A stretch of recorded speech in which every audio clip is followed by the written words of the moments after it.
these point spreads, are they accurate? Will they be accurate when the game actually rolls around?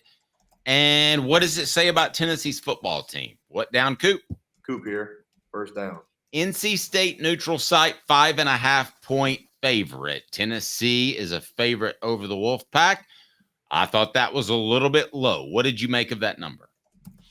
I thought it was low too. These lines are basing things off what they saw happen last year, and they are basing Vegas is going a lot more by fear of the unknown than I thought they would, if I'm being honest. And I think they're also going, when you say fear of the unknown, specifically fear of Dinko. I mean, he could be a monstrous bust. I haven't heard anything like that, but Vegas doesn't know, and they're going to hedge their bets. Yes, that's very true. Look, I'm going to say this. I think all of these lines are going to change after the Chattanooga game. And I think you think so too. I do too. I think they'll all change by like 3 points. All right. What down, Coop? Cooper Mays here. Second down. 5-point underdog at Oklahoma.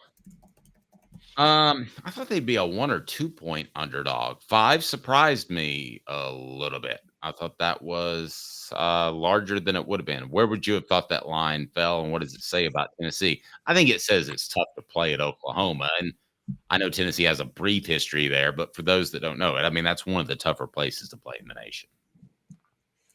I think, but okay, so are they giving them 3 points for playing at Oklahoma? I would assume you give more in college and the NFL. The NFL does 3 points for home, but I feel like if it's a hostile environment in college, you got to give like 5 or 6, right? Because of I feel like there are some 3s, there are some 6s.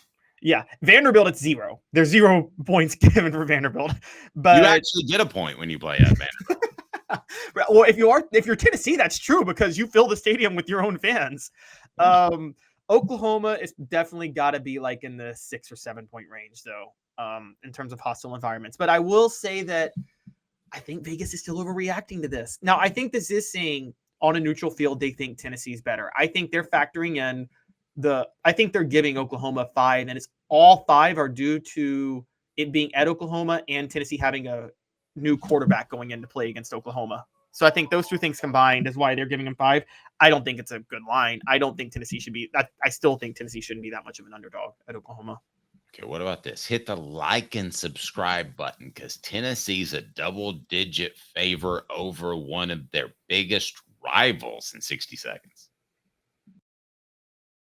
You know, the best thing about Dynasty Pools and Spas is that they've got it all taken care of. What does that mean? Well, you stop by their showroom and check out their fantastic selection of top-notch spas in that showroom in Athens. Make your pick and get ready because Dynasty Pools and Spas delivers within 125 miles of that location in Athens, that fantastic showroom. They've got the cover lift, steps, chemicals, and everything you need. Delivery at no extra charge.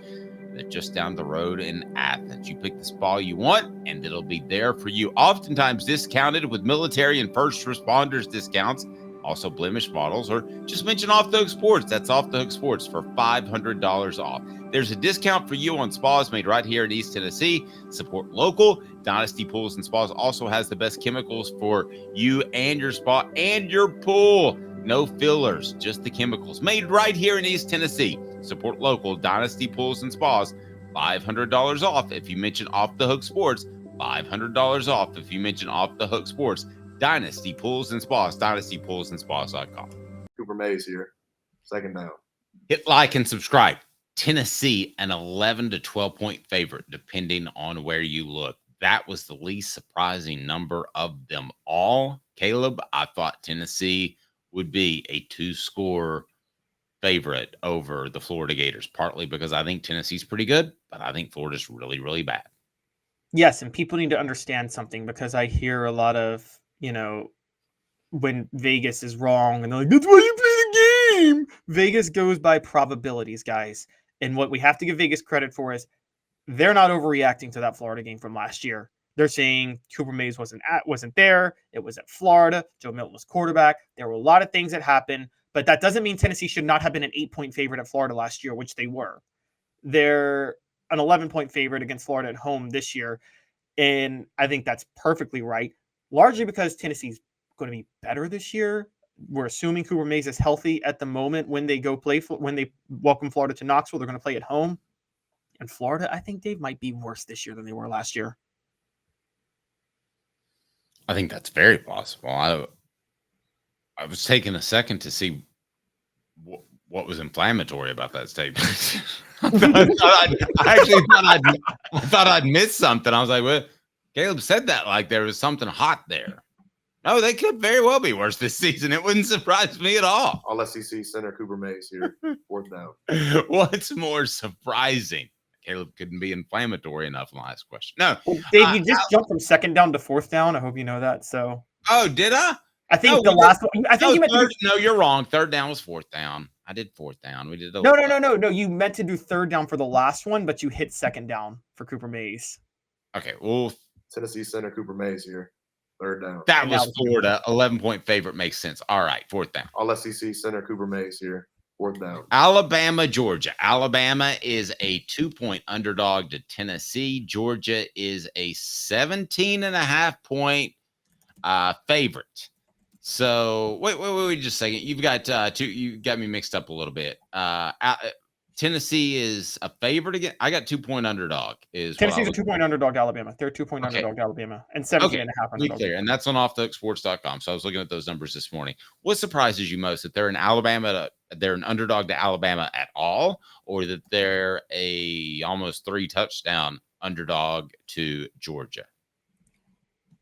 It actually surprises me more that they're an underdog to Alabama at all. Only because of, if you're Vegas and you've watched Tennessee play Georgia the last 3 years, how in the world can you not have them be a gigantic underdog against Georgia? I mean, yes, Georgia won the last 2 years ago by 2 touchdowns, 27-13. Every single person who watched that game knows Georgia could have won that 45-0 if they wanted to. And Kirby Smart, for whatever reason, I guess maybe he respects Josh Heupel. I don't know. He didn't want to run up the score. But they got a lead. It was raining, and they sat on the lead, didn't they, Dave?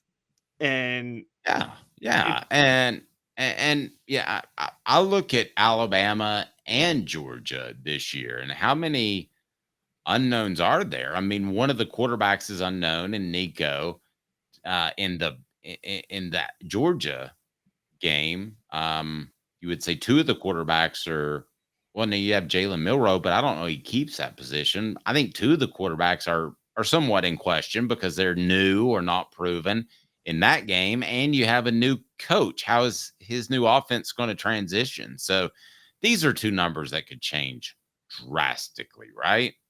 They could change wildly. No, I totally agree. And we're going to see how it all goes. And I think I'm so inconsistent with my Kalen DeBoer take to Alabama because I actually don't think he's a great coach, but I think he's the smartest hire Alabama should have made. That's the hire they should have made given what was available. I also think that he shouldn't be judged on this year because his system is so quarterback centric, and Jalen Milroe is as much a fit for his offense as Joe Milton was for Josh Heupel's offense, quite honestly. And there's actually more similarities there than a lot of people might think. Tennessee has always, I thought, been a point spread fave. I think they move numbers because they have a big gambling community. Out of all these numbers, which one do you think is the furthest off? 5.5 point favorite against NC State. 5-point underdog, Oklahoma. Florida, 11-point favorite. Alabama, 2-point underdog. Georgia, 17.5-point underdog. Which do you think is the most out of line? I think 5-point underdog at Oklahoma. I could see them struggling with NC State because that'll be like that Pittsburgh game 2 years ago where Tennessee was the better team, but there were just things that went a certain way. I could see that with NC State. It's 5-point underdog at Oklahoma. Look, I'm saying it. I think we all agree Josh Heupel is going to Eli Drinkwitz, Tennessee. He's going to do that to Oklahoma this year. He is wanting to, for 2 reasons. There's 2 big reasons he wants to do that. He wants to embarrass Oklahoma for letting him go.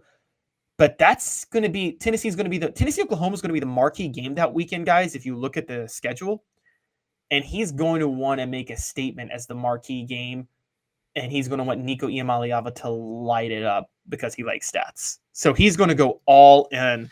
And I you know this, Dave. Brent Venables is probably the type of coach that doesn't circle games. He's I'm a defensive coach. We're just going to play tough, hard-nosed football and move on. Whereas Josh Heupel's a guy that wants to circle certain games and wants to make a statement to the media. Now can I get to the poll question because it's related to this. Yeah, set up the poll question. What do we have on the poll question? Because we want people to vote on our YouTube channel. What do we got? All right, so of the 3 games Tennessee is an underdog in with these early lines, and these lines were set by DraftKings, by the way, which one is the most disrespectful? Them being a 5-point underdog at Oklahoma, a 2-point underdog to Alabama, or a 17.5-point underdog to Georgia? Which one's the most disrespectful to you, Dave? I think 2-point underdog to Alabama, because you beat them for 6 of 8 quarters. You beat them in an actual entire game, and they have complete bedlam going on there. So that to me would be the one that stood out. That just like, and that's in Neyland Stadium too, right? Yeah, that's at Neyland Stadium. That one surprised me. I would have thought that was flipped. I would have thought Tennessee was a 2-point favorite. I actually agree. Initially, I was thinking Oklahoma, but I'm with you. I think it's Alabama now. And the comments are bringing this up, and we kind of have to address it.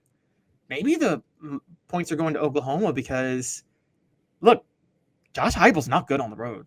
I mean, we can just go ahead and say that right now out loud. He's been bad on the road. Has that gotten overlooked? I mean, we're close to the program, and we're able to tell you when a talent evaluation goes south or something else doesn't go the right way. But quickly, the national media will just point to on the road. Is there something really to that, you believe, or do you think that's just a coincidence? There's something to it. It stood out to me when Tennessee 2 years ago went to Georgia and they acknowledged all of their false start penalties that they had trouble communicating. Georgia's not a loud stadium. It's not that loud of a stadium. It's gotten louder. The narrative by Eric Ainge was incorrect at the time when he said it wasn't loud. It wasn't loud when he and I were going there, me to cover him, but it's gotten much louder. I mean, there's still that opening on one side of the goal, so the sound's just going to travel out. So no, I'm not arguing with you. It's not top 10, but it's top 30, top 40. Yeah, but if Tennessee can't handle top 30, top 40, well, then you've got a problem. Yeah, and that's what I mean. So and they acknowledged. They said they had all these pre-snap penalties because of the noise. There's only one team there's only one team they've beaten I consider in a hostile environment, and that's Kentucky, and they've done it twice. But it's Kentucky. They always beat Kentucky. I mean, the other road games they've won, Dave, are you ready? Vanderbilt. Okay, that's not a road game. And Pittsburgh. Those are their road game wins. And there were more Tennessee fans at that Pittsburgh game than Pittsburgh fans, if you guys remember. So Heupel has no track record of being successful in hostile environments, and it's starting to become a major red flag. And honestly, losing to Alabama was one thing. Getting blown out by Missouri was one thing. And the other part is losing to Florida. Given how bad Florida turned out to be, I don't care that Cooper Mays was hurt. I don't care that you had Joe Milton at quarterback. You shouldn't have lost that game because they were that bad of a football team. That's fair. Tim Banks being discussed again at